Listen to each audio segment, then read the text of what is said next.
Em 1929, uma estação de rádio na Noruega captou um som que não deveria existir. Os operadores estavam acostumados com ruídos, estática, tempestades, interferência de navios distantes.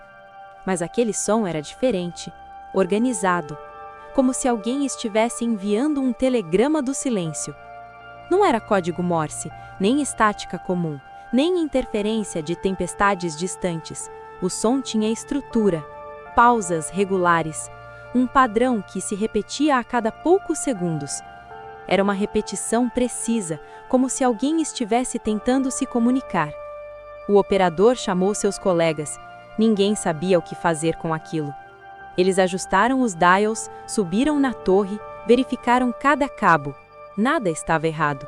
A manutenção estava em dia. Os equipamentos eram novos, não havia explicação técnica. O sinal persistiu por 3 dias. Depois, desapareceu como se nunca tivesse existido. Os operadores voltaram ao trabalho, esqueceram o incidente, ou tentaram esquecer. Mas alguém guardou a gravação. Alguém que não conseguia esquecer o que tinha ouvido. O rolo foi etiquetado à mão, sinal não identificado, 17 de outubro de 1929. Foi colocado em uma caixa. A caixa foi para um arquivo. O arquivo foi esquecido. 2 décadas se passaram. A guerra veio e foi. O mundo mudou. Em 1953, um geólogo chamado Andrija Puharovich visitou um arquivo universitário em Oslo. Ele pesquisava registros de atividades sísmicas incomuns na Escandinávia. Mas um arquivista mencionou algo estranho: uma caixa com fitas de rádio antigas, nunca catalogadas. Ele pediu para ver o conteúdo. O arquivista trouxe a caixa coberta de pó. Dentro, apenas um rolo de fita com uma etiqueta manuscrita. Sinal não identificado, 1929. Ele levou o rolo para casa. Naquela noite, ouviu a gravação em um arquivo esquecido. O som era fraco, cheio de chiado, mas o padrão estava lá, inconfundível. Ele reconheceu algo que ninguém mais havia percebido. O padrão não vinha do céu. A fonte estava abaixo, quilômetros abaixo da superfície, onde nenhum sinal de rádio deveria ser capaz de penetrar. A crosta terrestre para ondas de rádio é um muro impenetrável. O que estava lá embaixo não podia estar enviando nada. Puharovich passou a noite em claro. Reproduziu a gravação dezenas de vezes. Ele media os intervalos, contava as repetições, procurava qualquer explicação convencional.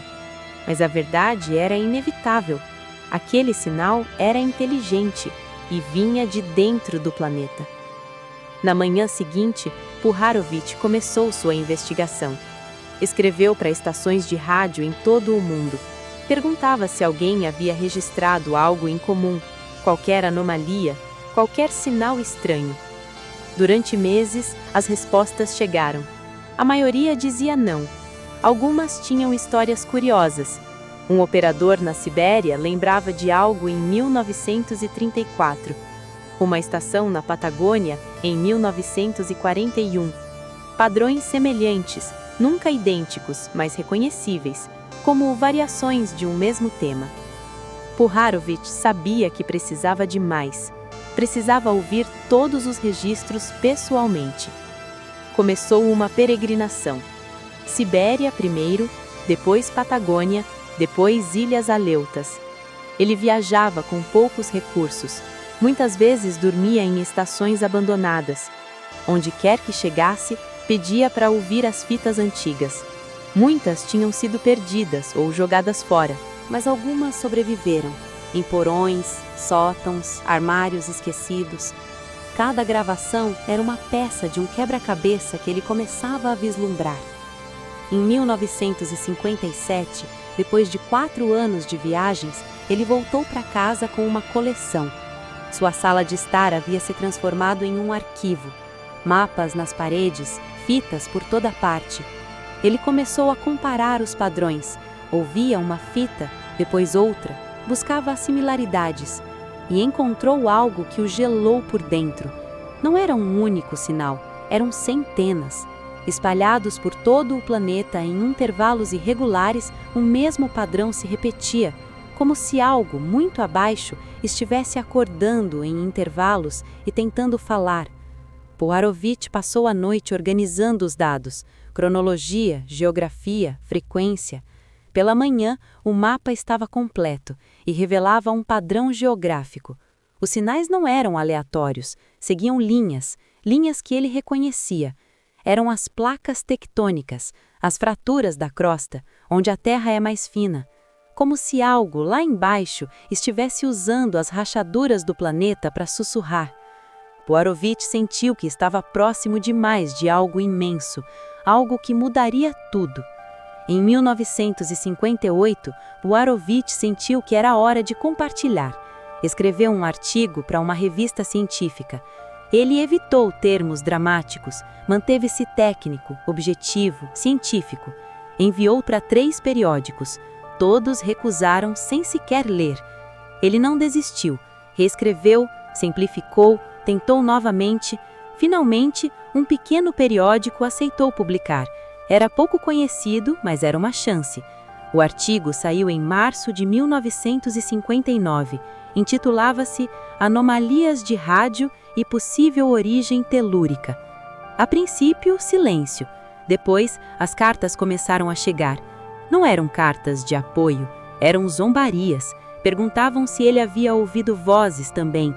Um colega geólogo escreveu: Puharovich deveria trocar a geologia pela ficção científica. Puharovich publicou sua teoria. Foi ridicularizado, chamado de louco, ignorado pela academia. Mas ele não desistiu. Passou décadas coletando registros de estações ao redor do mundo. A comunidade científica ofereceu explicações: correntes magnéticas, emissões de rádio naturais, erro humano. Mas nenhuma teoria explicava por que o padrão era idêntico em todos os continentes. Puharovich continuou sozinho, sem financiamento, sem apoio, sem reconhecimento. Sua esposa faleceu em 1975. Seus filhos raramente o visitavam. A obsessão o consumia. Mas ele continuava. Todas as noites, ouvia as fitas, todos os dias, anotava novos dados. Em 1980, ele sofreu um derrame. Ficou parcialmente paralisado do lado esquerdo.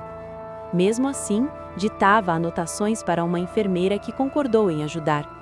Ele sabia que o tempo estava acabando. Precisava garantir que seu trabalho não morresse com ele. Puharovich morreu em 1982. Seus arquivos foram doados para uma universidade e esquecidos em um porão. Anos se passaram. A tecnologia avançou. Satélites substituíram torres de rádio. Mas o sinal continuou.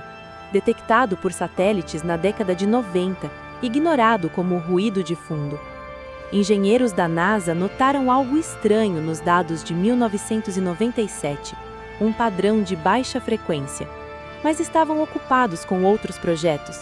O achado foi arquivado sem investigação. Em 2003, um pesquisador japonês chamado Kenji Tanaka encontrou referências ao caso Puharovich. Ele tentou localizar os arquivos originais. Descobriu que estavam em uma universidade norueguesa. Viajou para Oslo, passou dias no porão da universidade vasculhando caixas empoeiradas. Encontrou as fitas. Estavam em más condições, mas ainda reproduzíveis. Ele digitalizou o conteúdo com equipamento moderno. O som, depois de limpo, revelou algo novo. Havia camadas no som que os equipamentos antigos não podiam captar, frequências mais profundas. Kenji publicou seus achados online. Chamou a atenção de uma oceanógrafa americana. Em 2008, uma oceanógrafa chamada Darlene Trill reencontrou as fitas originais em um arquivo morto. Darlene era especialista em sonares submarinos. Conhecia padrões acústicos como ninguém. Ela digitalizou o áudio, limpou as décadas de chiado e ouviu o que ninguém ouvia desde 1929. Darlene notou algo que Puharovich não poderia ter notado. Algo nos intervalos entre os pulsos. Havia micropulsos, pequenas variações na frequência que formavam uma submensagem. O padrão não era apenas repetitivo, era matemático, uma sequência de números primos. Números primos são a linguagem universal. Qualquer civilização que entenda matemática os reconheceria como intencionais. Darlene congelou quando entendeu. Não era ruído, era uma assinatura inteligente. Ela passou meses analisando, comparou com dados sísmicos, vulcânicos, magnéticos, e a conclusão era inescapável. O sinal vinha do centro da Terra e carregava uma mensagem que ninguém ainda havia decifrado. Darlene publicou seus resultados em 2010. Desta vez, a comunidade científica prestou atenção. Ela citou Puharovich em seu artigo. Deu a ele o crédito que nunca teve em vida.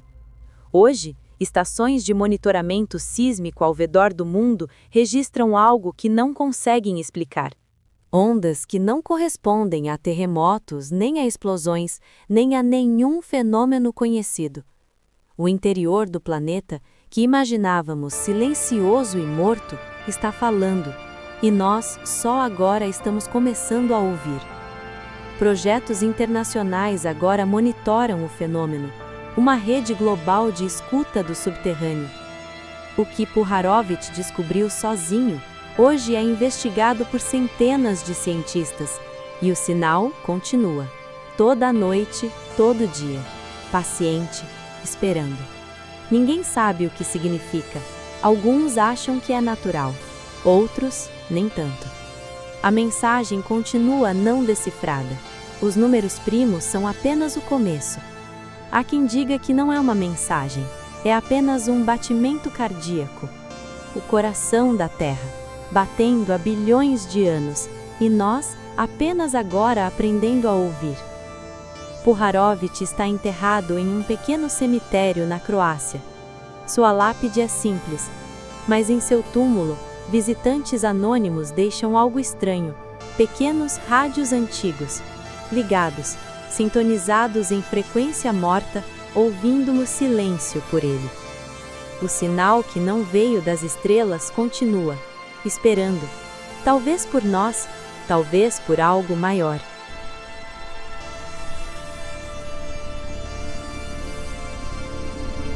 E pensar que tudo isso começou com um homem sozinho, ouvindo estática em uma sala escura, enquanto o resto do mundo preferiu não ouvir. O Museu dos Esquecidos existe por causa de pessoas assim, daquelas que olham para o silêncio e perguntam, o que está escondido aí? Se você chegou até aqui, você é uma dessas pessoas. Então antes de ir, me ajuda a manter este museu aberto. Deixa seu like, é a luz que ilumina nossas vitrines, compartilha com alguém, toda a história merece ser lembrada por pelo menos mais uma pessoa. Inscreve-se no canal, porque ainda temos muitas salas para explorar juntos.